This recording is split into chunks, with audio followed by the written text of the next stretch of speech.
we're looking forward to hear your speech. Thank you, Christelle. Very kind of you.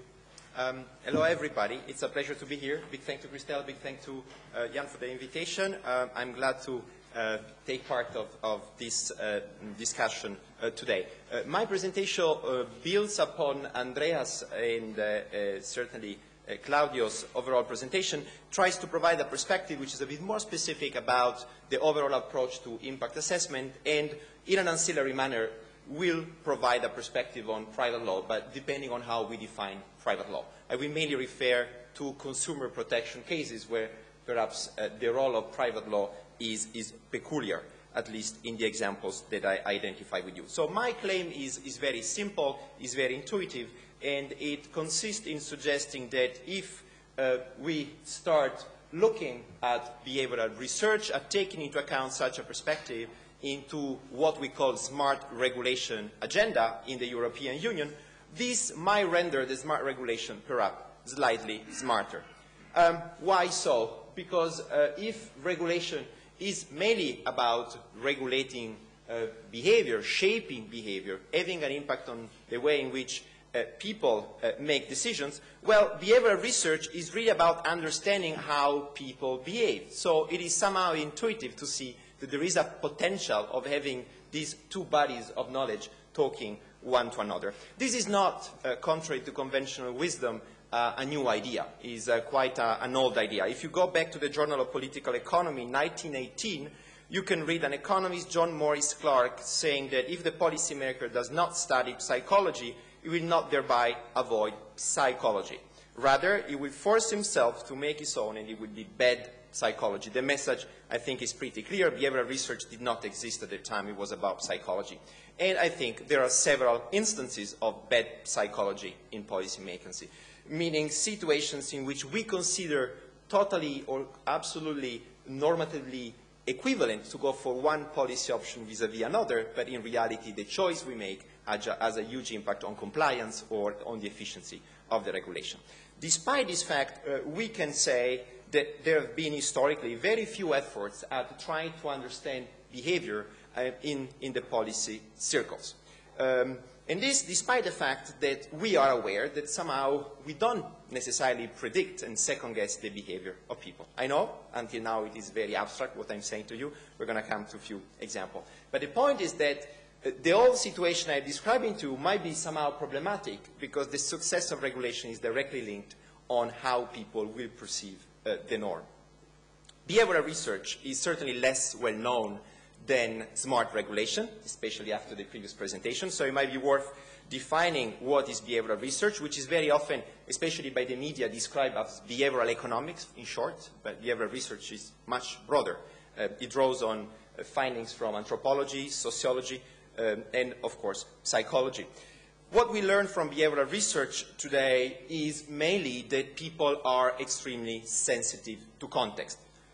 We will see a few examples together, and we will also see that it's not only the context that induces us to make certain decisions, but also that overall individuals do not always take the best decision in terms of maximizing their own preferences. They are rather victims very often of mental shortcuts on heuristics and cognitive biases that recent literature, I'm just thinking about the last book by Daniel Kahneman, is somehow popularizing within the larger public. One example which is pretty well known, or mental shortcut, is framing. We are victims of framing even right now. The only fact that I'm here provides more legitimacy or force you to listen to me. But there are more sophisticated examples. We are victim to these examples every single day. You are confronted with a choice between a 90% fat-free yogurt, and on the same shelf you have a 10% fat yogurt. And these, of course, products are absolutely equivalent, but we know, and especially the marketers know, that we tend to go to this 90% fat-free product. If this is a yogurt, it's not a big problem, but of course, if we are talking about a medical intervention, and I'm the doctor telling you that you have a 90% chance to go through without side effects, or if I tell you that you have 10% chance of getting some problems, well, I will certainly shape your behavior and your choice, and this is because of framing. So what we learn from framing is that people are influenced by how information is actually presented to you. It's not only about presenting the information, it's about how you present this information. And also about the fact that choices are not necessarily affected by properties, by the inherent properties of a product, for instance, but by the overall frame. And overall, this means that context matters, and perhaps the policymakers should remember that when they play with the norms. Other example, very famous, is about what? Can you second guess what this image depicts? You saw it everywhere over the last few months. It's about the participation rate in organ programs. So depending on whether you are living in Belgium or you're living in the Netherlands, you will face a very different situation. In Belgium, 98% of the citizens are organ donors, whereas in the Netherlands, only 27%. Why so? Is because of an active choice? Well, not really. The difference and the rationale, or actually the main driver behind such a distinction, is that Belgium introduced a so-called opt-out system according to which everybody by default is an organ donor unless he opts out, whereas in the Netherlands is exactly the opposite. It's an opt-in system. You have to actively choose to become an organ donor, otherwise you won't, right? So you see that this also is a significant mental shortcut, or rather inherent feature of humans. So automatic enrollment means more participation, and inertia, which is inherent in the way in which our brain is wired, means also that default matters. Other example, which was briefly, I think, mentioned or referred to by Andrea, social influence. If you're alone, you eat X percentage of food, but if you are in company, notably with another person, you tend to eat more, and this has been quantified around 25%. If there are 3 people, it goes up to 30. If you are in a group, just think about the Christmas break, more than 5 people means up to 50% of what you eat in average when you are alone. So also social influence seems to have a problem. But in reality, there are many other mental shortcuts, many other insights we can learn. I just listed some. I think you're pretty familiar with many of them. We could even test some of these hypotheses, like group polarization in this audience. What all these findings are suggesting is that there is an alternative view of human agents and how human agents interact today in the nature. This brings about, for policy making, for public policy, both challenges and opportunities. Which are the opportunities? I think they are self-evident. The opportunity is to think and consider regulation in a different way, try to prospectively look at the consequences stemming from the integration of those findings. But also, important suggestion is that by relying on unrealistic assumption, the fact the addressee of the norm will certainly behave in a certain way, and we just learned from Andrea that we tend to assume that, full compliance on the policy option we choose, well, we might have costly results because the resources we invest might not necessarily be used in the best way. We also learned from the organ donation example that it is possible to adopt policy options which are effective, which might be low cost. It's not very costly to switch from an opt-in to an opt-out system, and still the point, sensitive point, is that these policy options tend to be choice preserving, meaning you can always opt out, right, if you are in Belgium. Which are the challenges? Of course, there's a challenge which is a very cultural challenge. Most of us studied the law, and we always start from the assumption about rationality of the human behavior. Rational choice theory is still the world in which we live in, at least in our writings, largely, especially in Europe. And also policy making, of course, has been taking such a perspective. So the big question is, provided that we agree about the necessity to integrate these findings into policy making, how can we do that? And it's not something immediate, so good luck, Andrea, on the revision of the impact assessment guidelines. How can we incorporate that? At the same time, there's a broader public policy and also ethical question, which is how much smart thinking, so how much can we leverage on these insights into public policy? How acceptable it is to actually do it? So just think about the idea, which is very mainstream in Europe, which has always been privileged by both the European legislator and the European Court of Justice, which is the information paradigm. The idea that if we provide a policy option which is about informing consumers, well, we're going to adopt a measure which is inherently proportionate. It's going to have a very limited impact. We're going to know that the consumer is going to act in a certain way because it's going to be informed. Once more, we assume that this label is going to be read. But now we are learning that it's not only about providing the information, it's about how we provide the information. And we will see that slightly this is happening now. So there are huge implications for regulatory policy. Smart regulation, we heard, is about getting legislation right. And this can be done by addressing incomplete, ineffective, and underperforming regulatory measures. It's pretty clear that there is a case for looking at behavioral research today. Yet, despite this very clear case for a possible integration of behavioral insights, the European Union does not seem to formally recognize the existence of this new body of knowledge. There's a very timid use of behavioral research within the Commission services and also by the other institutions, and there's a lack of systematic integration into policymaking. However, there are some atoms, some of them are quite old. In tempore non suspecto, we have the legislator becoming aware, notably in consumer protection, that actually the addressee of the norm does not always behave in such a rational manner. Example, cooling off period. Possibility for a consumer to return a product that has been bought not in a shop, but in a very specific circumstance. Just think about the distance selling directive saying, well, in such a circumstance, if you bought the product, you can return it within X period of day, which is the idea to address myopia and impulse buying. Other example, which is very recent, Consumer Rights Directive, pre-check boxes. You might have heard that the European Union seems to become aware of the power of inertia, the use of default, use in pre-check boxes. So the idea, according to Article 22 of the directive, is to basically say that if you are buying a Ryanair flight ticket, fine, you buy and you pay the price for the Ryanair ticket. But if you're buying something more, meaning an insurance or a luggage, because it's pre-check, well, there's no express consent. That means immediately there's a legal consequences entitling the consumer to get refunded because of the extra services for the very only fact of not having actively checked the box. So we move from an opt-in system instead of an opt-out system that Mr. Michael O'Reilly, the CEO of Ryanair, decided for us. Another example which departs slightly from the field we're looking is not really about consumer protection, it's about competition law, but since the goal is to maximize consumer welfare, at the end of the day, we are there. Very famous in 2009, settlement between the Commission and Microsoft, and you might remember that one of the remedies, notably a behavioral remedy which was imposed to Microsoft, and we also know that Microsoft did not really stick to this very much, was to finally offer an opportunity to the buyer of the operating system to choose the actual browser that he wants to run and to use. It is no longer imposed on him the possibility to use Internet Explorer. He has a choice. So it is pretty clear that the goal of this policy measure into the settlement was to offset the negative consequences stemming from a sort of default imposed on the consumer. It is pretty clear that all the examples I give you so far might have a potential because they limit the ability of the operator to actually leverage on those findings.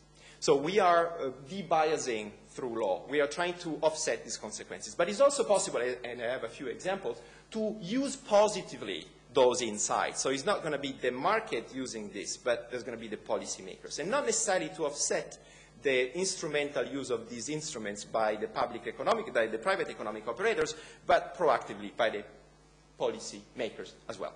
So December 19th, new proposal for a tobacco products directive, publication of an impact assessment, and at the same time, as usual, of the Commission proposal. Very interesting document, especially the impact assessment. It really looks like a legal memo, a lot of legal analysis on it, but also the idea of leveraging on some of the insights of behavioral research. It is pretty clear that the message you get from the new pact that might enter into force in a couple of years, by the end of the mandate of this Commission and legislator, it is to somehow change the context in which your individual choice is made when you decide to consume or not to consume tobacco. So to make salient the information, to make it clear, 75% of the front surface and 60% on the lateral, double graphic warning, pictorial warning, very big.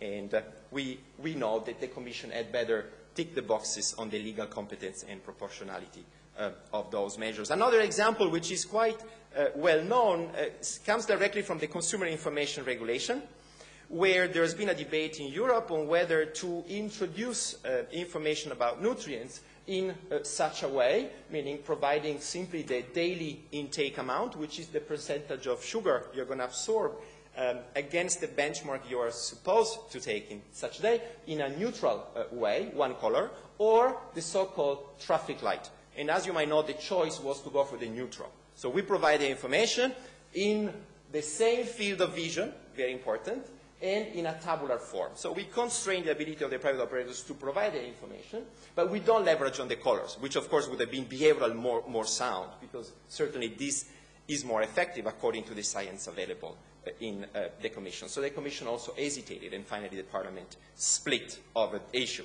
An example which is ongoing is one of the first behavioral study, real behavioral study performed by the Commission, is about the opportunity, this is the problem definition, of coming up with an environmental label in Europe, which might be applied to electronic equipments. It already exists, and this is the one. This is the so-called energy label. So the big question is, to what extent should we add to this label some indications about the environmental nature or impact of that particular product? And one of the options, which has been tested before the impact assessment, we don't have the impact assessment on this, is this one, carbon footprint. Just the indication of the quantity of carbon emissions which have been emitted from the moment in which the production process started to the moment in which the product has been put on the shelf. This is an option. The other one is to be a bit more specific and to indicate not only the carbon footprint, but also, for instance, the water consumption. And behaviorally, these two options have been tested. And the final result was that the overall willingness to pay of consumers was equivalent for the two labels. So there seems no need to impose such an extra burden on the economic operators, because if you want to send a message, it is going to be enough. This is the behavioral study that has been published by the Commission recently, and will trigger clearly a follow-up impact assessment. My point is that all these are pretty anecdotal examples. Again, there's no a clear rational mechanism to integrate behavioral studies, and there's clear a risk to do some randomization. It might be random. So if a certain industry falls victim of such an approach, it's going to get one kind of regulation which take into account individual behavior, and some others won't. The privileged tool to address this, surprise, surprise, according to me, would be the impact assessment. The possibility, first of all, this would be the function, to road test certain policy intervention. I would believe that we just saw an example with the energy lab, testing the efficiency, testing the compliance rate, try to test those policies before actually comparing them. And at the same time, we can also design the policy options. So there would be a dual objective and dual use of these findings in looking at impact assessment. You remember my question about how can we turn these insights into policy making. This is an important question, and it's not very easy. And we have an example, which is the United States, where the executive order, one of the executive orders which was quoted and mentioned by Andrea this morning, seems to suggest that it is possible to turn and to operationalize these behavioral insights into policy tools by coming up with three main operational tools. Default rules, we are pretty aware that they do exist today. Disclosure requirements, which might go beyond traditional notice, not only provide information with very interesting example like visceral notice, this idea that certain sounds remind us, like you take a picture, you receive an SMS. So this kind of information might also be taken into account. And simplification, the idea of simplifying the norm. The methodology which is becoming mainstream in the behavioral studies performed so far is called randomized controlled trials, which builds upon very much the pharmaceutical trials system. So where we have basically two groups of people, the experimental and the control group, but only the experimental is subject to the policy option we want to test, and we try to say and to compare the possible differences. In the United States, we have a PRIMA. It's the first time ever that public administration accepts to list this sort of behavioral findings, default rules, disclosure requirement, provision of information as possible way to incorporate behavioral insights. The executive order was signed by the President, is addressed to the executive agencies that Andrea mentioned this morning, and OIRA, which is checking the quality of the impact assessment done by the agency, will also have to look to what extent this kind of recommendation has been taken into account. There's a second argument, which I develop in the paper, I refer to that because I don't really have time, is that the impact assessment system as such might also be able to address some of the unintended consequences stemming from this manipulating nature of insights. Why? Because it is possible to have a public consultation on the different policy options. As you might know, participation the participation side of impact assessment is getting more and more important. It is checked administratively by Ombudsman, indirectly by the Impact Assessment Board, perhaps in the future by the European Parliament. So there will be the possibility to have an open debate about the opportunity to introduce the behavioral component into the policy proposal. So perhaps we might also have such an effect. So to come to a close, I do believe, and I do argue in the paper, that there should be a new principle enlightening the smart regulation agenda, and the idea should simply be that we should regulate how people behave and not how we tend to assume people behave. These are the studies that are ongoing, the behavioral studies. You see, shy attempt to try to have a look at how people behave in reality. Thanks a lot for your attention.